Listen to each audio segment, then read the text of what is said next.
গল্প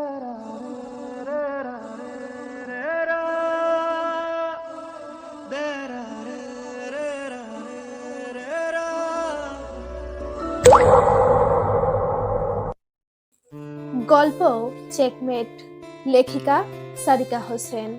পর্ব নম্বর 11। ঝকঝকে আলো বিলিয়ে দেওয়া সূর্য সিয়েরা মাউন্টেনের বৃহৎ চূড়ার পেছনে লুকিয়ে গিয়েছে।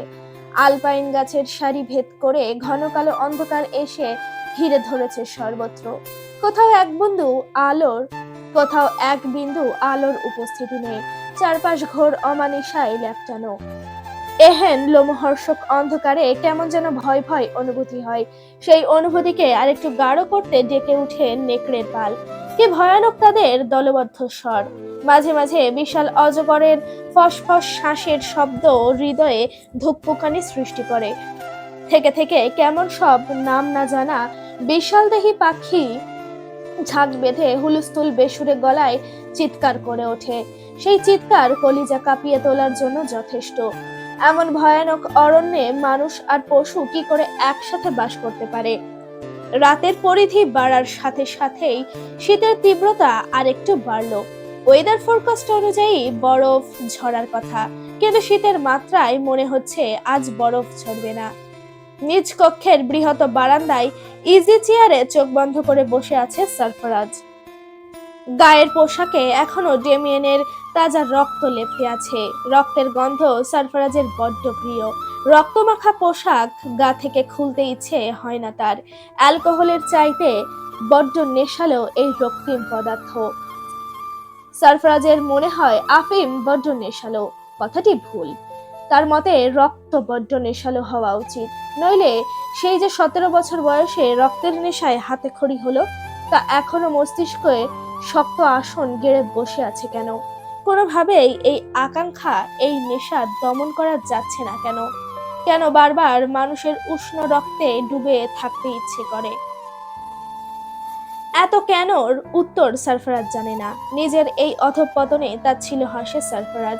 পা দিয়ে চেয়ারে একটু দোল দিয়ে আহত গলায় বলে ওঠে, নিজের নাতিকে এমন ভয়ঙ্কর রক্ত পিশাচ বানিয়ে দিলেন সুবহান। বিধাতা তো জাহান্নামেও তোমাকে ঠাঁই দেবে না। সুবহানের নিথর দেহ চোখে ভাসতেই বুক ভেঙে কান্না পেল সরফরাজের। নানা বাড়ি, নানা নানির আদর ভালোবাসা নিয়ে অনেক ধরনের ফ্যান্টাসি কাজ করতো তার মধ্যে, কিন্তু এগুলো সে কোনোদিনও পায়নি। সরফরাজ তার মাকে খুঁজতে খুঁজতে ঢাকা থেকে চিটাগাং গিয়ে কাকতালীয় ভাবে সুবহানগঞ্জের হাতে পৌঁছায়। সরফরাজ তখন জানতো না সুবহানই তার নানা। একদিন সুবহানের হাভেলির স্টোর রুমে সরফরাজ একটা ভাঙা ফটো ফ্রেম দেখতে পায়। সেখানে সরফরাজের মা আর সুবহানগঞ্জের পুরো পরিবার ছিল। নিজের চোখে সেদিন বিশ্বাস করতে কষ্ট হচ্ছিল সরফরাজের।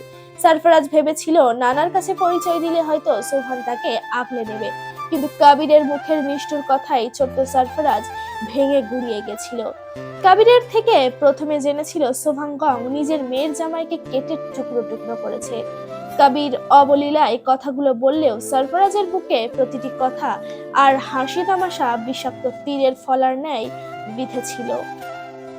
নিজের মনের উচ্ছ্বাসিত ইচ্ছেকে মাটি চাপা দিয়ে সেদিনই মন থেকে মরে গিয়েছিল সরফরাজ। ছোট মানুষ হিসেবে সুবহান সামান্য দয়া করেনি সরফরাজের উপর। শিখিয়েছে চুরি, ছিনতাই আর মানুষকে ভয় দেখানো। এতেও ক্ষান্ত হয়নি তিনি। নিষ্ঠুর থেকে নিষ্ঠুরতম বানিয়েছে ওইটুকুন বয়সে। আধো আধো শুদ্ধ মুখের ভাষা কেড়ে নিয়ে শিখিয়ে দিয়েছে অশ্রাব্য বিশ্রী গালিগালাজ। ধীরে ধীরে সভ্যভদ্র নিষ্পাপ সরফরাজ পরিণত হলো অসভ্য ট্রাক ড্রাইভারে। যে জীবনের ভবিষ্যৎ ছিল উজ্জ্বল নক্ষত্রের মতো, নিমিষেই তা অমাবস্যায় ঢেকে গেল। এখন শুধু চারপাশে অন্ধকার আর অন্ধকার। অ্যাঞ্জেলার করুণ ঘেউ ঘেউ শব্দে ধ্যান ভাঙলো সরফরাজের। হয়তো শীত লাগছে তার, এই জন্য অমন ডাকছে। চেয়ার ছেড়ে নিঃশব্দে উঠে গিয়ে ফায়ার প্লেসে আগুন জ্বালিয়ে দিল সরফরাজ। মুহূর্তে এই উষ্ণতায় ছেয়ে গেল ঘর। ছোট অ্যাঞ্জেলো আবারও ঘুমানোর জন্য নরম গালিচায় মাথা ফেলে চোখ বুঝলো। অ্যাঞ্জেলোর কিউট মুখের পানে তাকিয়ে তপ্ত শ্বাস ফেললো সরফরাজ। অ্যাঞ্জেলোহীন এই নিষ্ঠুর দেশে তার আপন কেউ নেই। টাকা পয়সা, ক্ষমতা, বিলাসবহুল জীবন কিচ্ছুটির অভাব নেই তার, অভাব শুধু একটা পরিবারের আর মন খুলে কথা বলার একটা মানুষের।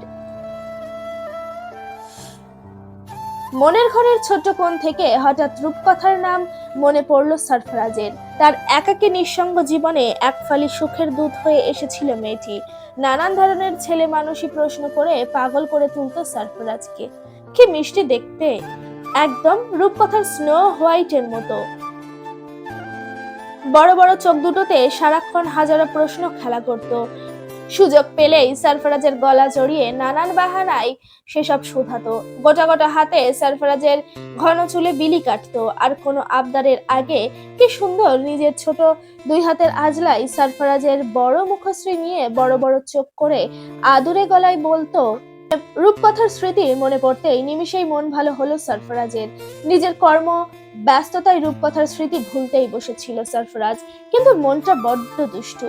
খোঁচা দিয়ে প্রতি রাতে নিয়ম করে মনে করিয়ে দেয় নামটা। আচ্ছা, সেদিনের সেই ছোট্ট রূপকথা নিশ্চয় অনেক বড় হয়ে গেছে, তাই না? কথাটি বলেই আঙুলের করো গুণে সরফরাজ হিসেব করে বের করে রূপকথার বর্তমান বয়স। এরপর হাত উঁচিয়ে নিজের কোমরের নিচ থেকে মাপে, পেট সমান নাকি বুক সমান? হয়তো বুক সমান। আচ্ছা, রূপকথা আমায় মনে রেখেছে? আমাকে দেখলে চিনতে পারবে এখন? না না, কি ভাবছি, ওইটুকুন বাচ্চা থোড়াই মনে রেখেছে আমাকে। আমিও না কেমন বদ্ধ পাগল। সরফরাজ মনে মনে ভাবে নিজের দেশে ফিরে রূপকথার সামনে গিয়ে দাঁড়াবে। পরক্ষণেই নিজের মনকে শোধায়, যদি রূপকথা তোকে এখনো মনে রেখে জিজ্ঞেস করে, আমায় ফেলে কোথায় গিয়েছিলে সরফরাজ, তখন কি উত্তর দিবি তুই? রূপকথার প্রশ্নে সরফরাজের গলা শুকিয়ে আসে। কমিশনার নিশ্চয়ই রূপকথাকে ভালো রেখেছে। আগ বাড়িয়ে রূপকথার সামনে সরফরাজ যেতে চায় না। সবাই হয়তো এতদিনে সরফরাজ নামক খুনিকে ভুলে গিয়েছে। অবশ্য এসব পাতিমাস্তানদেরকেও মনে রাখে না। সুফিয়ান চৌধুরীর প্রতি কৃতজ্ঞতা প্রকাশ করে সরফরাজ। মানুষটা বড্ড ভালো, নইলে নিজের জান বাজি রেখে কেউ একজন খুনিকে বাঁচায়। একটা ধন্যবাদ দেওয়ার জন্য হলেও আপনার সঙ্গে দেখা করতে চাই সুফিয়ান চৌধুরী, এবং খুব শীঘ্রই দেখা হবে আমাদের।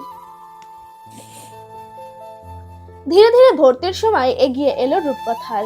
সুফিয়ান চৌধুরীর কাছ থেকে রূপকথা কয়েকদিন একা থাকার অনুমতি নিয়েছে। ভদ্রলোক নিজেও স্পেস দিয়েছে রূপকথাকে। যদিও রূপকথার জন্য ঢাকা নতুন, এর আগে দুই একবার ঘুরতে যাওয়া হয়েছে, কিন্তু রূপকথা সেভাবে ঢাকায় কিছুই চেনে না। মেয়ের আবদার ফেলতে পারেনি তিনি। তাই শেষ পর্যন্ত ঠিক হলো সুফিয়ানের ছোট বোন শিউলির বাসায় থাকবে রূপকথা। শিউলির মেয়ে নেলিরও যেহেতু একই কলেজে চান্স হয়েছে, তাই আর চিন্তা করলেন না সুফিয়ান। মেয়েকে নিয়ে তিনি ঢাকায় রেখে আসতে চাইলেন, কিন্তু এতেও বাদ সাধল রূপকথা। সুফিয়ানের কাছে আবদারের স্বরে বলল, একা একা অ্যাডভেঞ্চার হিসেবে রাতের ট্রেনে যেতে চাই বাবা, প্লিজ না করো। তুমি যদি না করো তাহলে আমার মন খারাপ হবে, কিন্তু বলে দিলাম। কথাটি বলে সুফিয়ানের কোলে বিড়াল ছানার মতো গুটিয়ে রইল রূপকথা। মেয়ের ঝলমলে চুলে হাত বুলিয়ে সুফিয়ান বলে উঠল, অ্যাটলিস্ট কেবিনে করে যা। বাবার সম্মতি পেয়ে রূপকথা সুফিয়ানের পেটে চিমটি কেটে বলল, ইউ আর গ্রেট পাপা, এত সহজেই রাজি হয়ে যাবে এটা আমি ভাবতেই পারিনি। কথাটি বলে আবার সুফিয়ানের কোমর জড়িয়ে শুয়ে রইল রূপকথা। সন্ধ্যার স্ন্যাক্স নিয়ে একটু পর হাজির হলেন রেখা। বাপ মেয়ের খুনসুটিতে প্রশস্ত হেসে শুধালেন, কি পরিকল্পনা হচ্ছে বাপ মেয়ে মিলে? একটা পকোড়া তুলে নিয়ে অল্প ফু দিয়ে খেতে খেতে রূপকথা বলল, সিক্রেট মিশন নিয়ে আলাপ হচ্ছে মা। তা কি সিক্রেট? বাবা আমাকে একা একা ঢাকা পাঠাতে রাজি হয়েছে। রূপকথার খুশিতে বুকের সূক্ষ্ম ব্যথা অনুভব করলেন রেখা। মেয়েটা চলে গেলে তিনি কিভাবে থাকবেন? মনের কষ্ট মনে চেপে মুখে সামান্য ভাব পর্যন্ত বের করলো না রেখা, শুধু মলিন হেসে বলল, বেশ তো। সুফিয়ান স্ত্রীর মলিন মুখশ্রী খেয়াল করে বলে উঠলেন, আমরাও মাস দুয়েক পর ঢাকায় শিফট হব রেখা, অলরেডি আবেদন করেছি। এখানকার দায়িত্ব নতুন কমিশনারকে না বুঝিয়ে যেতে পারবো না, তাই এত দেরি আর কি। পরের দিন খুব সকালে ভোরে উঠে গেল রূপকথা। বিশেষ এক কাজের জন্য আজ খুব তাড়াতাড়ি ঘুম থেকে উঠেছে সে। সুফিয়ান বা রেখা কেউ এখনো ওঠেনি। রূপকথা সেই সুযোগে ধীরে ধীরে সিঁড়ি বেয়ে নিচে নেমে এলো। ড্রয়িং রুমে এসেই হাই তুলতে তুলতে ঘুম থেকে ওঠা কুলসুমের সাথে দেখা হয়ে গেল তার। আড়মোড়া ভেঙে দু চোখ কচলে কুলসুম শুধালো, কোথাও যাচ্ছেন যে? ভেবাচাকা খেয়ে গেল রূপকথা। মুখে মেকি হাসি ঝুলিয়ে বলল, বাইরে মর্নিং ওয়াকে। মর্নিং ওয়াকের নাম শুনে চোখ মুখ বাঁকালো কুলসুম। যেই মানুষের শরীরে একরতি মাংস নেই সে আবার কিসের মর্নিং ফর্নিং? কুলসুমের উত্তরের ভরসায় দাঁড়ালো না রূপকথা। হনহন করে পা ফেলে বাইরে বেরিয়ে গেল। কুলসুম রূপকথার যাবার পানে তাকিয়ে বলে উঠল, ওদের কাম নয় টানাটানি। ফাঁকা রাস্তায় কোনো রিক্সা বা সিএনজি কিচ্ছুটির দেখা পেল না রূপকথা। দীর্ঘ সময় হাঁটার পর একটা ব্যাটারি চালিত অটো রিক্সা পেল। ভাগ্য যেন সামান্য প্রসন্ন হলো। রিক্সাওয়ালাকে হাঁক ছেড়ে ডেকে রূপকথা শুধালো, সুভানগঞ্জের হাবেলিতে যাবেন? সুভানগঞ্জের নাম শুনতেই রিক্সাওয়ালার মুখের রং ফ্যাকাশে হলো, কিন্তু মোটা ভাড়ার আশায় রাজি হলো। কাল বিলম্ব না করে রূপকথা চেপে বসতেই হাওয়ার বেগে চলতে লাগলো রিক্সা। আধা ঘন্টা পর রূপকথা সুভানগঞ্জের হাবেলিতে পৌঁছালো। এরপর রিক্সা থেকে নেমে বলে উঠল, আপনি এখনই দাঁড়ান, আমি যাব আর আসবো। রিক্সাওয়ালা ঘাড় কাত করে সম্মতি জানাতেই ভেতরের দিকে ছুটল রূপকথা। প্রকাণ্ড হাবেলির শ্যাওলা পড়া উঠোনে দাঁড়িয়ে ছলছল করে উঠল রূপকথার চোখ জোড়া। দুতলা বিশিষ্ট আভিজাত্য ভরা বাড়িটি আজ ধুলোই মাখামাখি। আগাছার স্যাঁতস্যাঁতে শ্যাওলার দখলে বখাটে ছেলেপেলের আড্ডা জমে রাতের বেলা এখানে। ভাঙা মদের বোতল আর সিগারেটের ফিল্টারে তার ছাপ স্পষ্ট। বাড়ির পাশ ঘেঁষে বাবলা গাছটা এখনো স্বয়ং দম্ভ নিয়ে মাথা উঁচু করে দাঁড়িয়ে আছে। ঝোপঝাড় আর ময়লার স্তূপ মারিয়ে ভীতিহীন ভেতরে প্রবেশ করলো রূপকথা। কাঠের দরজা জানালাগুলো ওই পোকা খেয়ে নিয়েছে, তাই কৃত্রিম ভাবে আলোকিত করার কোনো দরকার পড়ছে না। একে একে সিঁড়ির ধাপ মারিয়ে সারফরাজের ঘরে প্রবেশ করলো সে। ঘরের ভেতরের সিমেন্ট উঠে চটচটে হয়ে আছে। ভাঙা একটা বিছানা অনাদরে পড়ে রয়েছে এক কোণে। তার নিচে ছোট্ট একটা স্টিলের ট্রাঙ্ক। সেখানে বৃষ্টির জলে আর স্যাঁতস্যাঁতে মেঝেতে থাকতে থাকতে জং ধরে গিয়েছে। ঘরটিতে আর কিছুই নেই, হয়তো চোর এসে নিয়ে গেছে। এমন জনমানবহীন ফাঁকা বাড়িতে কেউ কিছু ফেলে রেখে যায় নাকি? আগ্রহবশত হাঁটু মুড়ে মেঝেতে বসে সেই ট্রাঙ্ক টেনে টেনে বার করলো রূপকথা। তালাহীন ভঙ্গুর ট্রাঙ্ক খুলতে সময় লাগলো না তার। ট্রাঙ্ক খুলে ভেতর থেকে ভ্যাপসা গন্ধ বের হয়ে এলো, সেই সাথে তেলাপোকার দল। ট্রাঙ্কের ভেতরে শক্ত পলিথিনে মোড়ানো কিছু কাপড় দেখতে পেল রূপকথা, যেগুলো ভাঙা খাটের উপর রেখে আরো কিছু খুঁজলো। উল্টে পাল্টে ট্রাঙ্ক নাড়াচাড়া করতে একটা ছোট্ট বাক্স বেরিয়ে এলো। উৎসুক হয়ে সেই বাক্স খুলতেই লেমিনেটিং করা ছবি বেরিয়ে এলো একখানা। ছবিটি এখনো অক্ষত আছে, সামান্য নষ্টও হয়নি। ছবিটি কোনো আর্মি দম্পতির। আর্মি লোকের পোশাকে ব্যাজে তার পদ স্পষ্ট প্রমাণিত হচ্ছে। কোনো উচ্চপদস্থ অফিসার তো বটেই, মাঝে একটা হাসি খুশি ছেলে, তার পাশে অনন্য সুন্দরী এক মহিলা। টানা টানা চোখ আর খাড়া নাক মহিলার সৌন্দর্য বর্ধন করেছে হাজারো গুণ। ছবিটি আর একটু কাছে এনে দেখতেই সাদা আকাশে মিশেলের চোখ জোড়া নজরে এলো রূপকথার। অল্প হেসে রূপকথা বলল, সারফরাজের ছোটবেলার ছবি। ছবিটা উল্টোতেই পেছনে একটা ঠিকানা নজরে এলো, ঠিকানাটা ঢাকার। রূপকথা তপ্তশ্বাস ফেলে কাপড়ের ব্যাগ থেকে ছবিটা নিয়ে উঠে দাঁড়ালো। এরপর হাতে করে আনা রং পেন্সিলের দিকে মসৃণ দেওয়াল খুঁজে তাতে লিখলো, রূপকথা, Dhaka medical college, secretariat road, Dhaka 01::45। এরপর ছোট্ট করে লিখলো, তোমার বেড়ানো শেষ হলে একবার এই ঠিকানায় এসো সারফরাজ।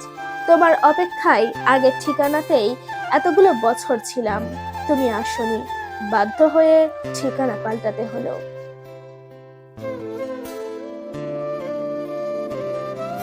এই শোনো না, শালু এডিটিং চ্যানেলটা প্লিজ সাবস্ক্রাইব করে দিও। আর এরকম নিত্য নতুন গল্প পেতে আমাদের সঙ্গেই থাকুন। পরবর্তী পর্বের জন্য অবশ্যই অপেক্ষা করবেন।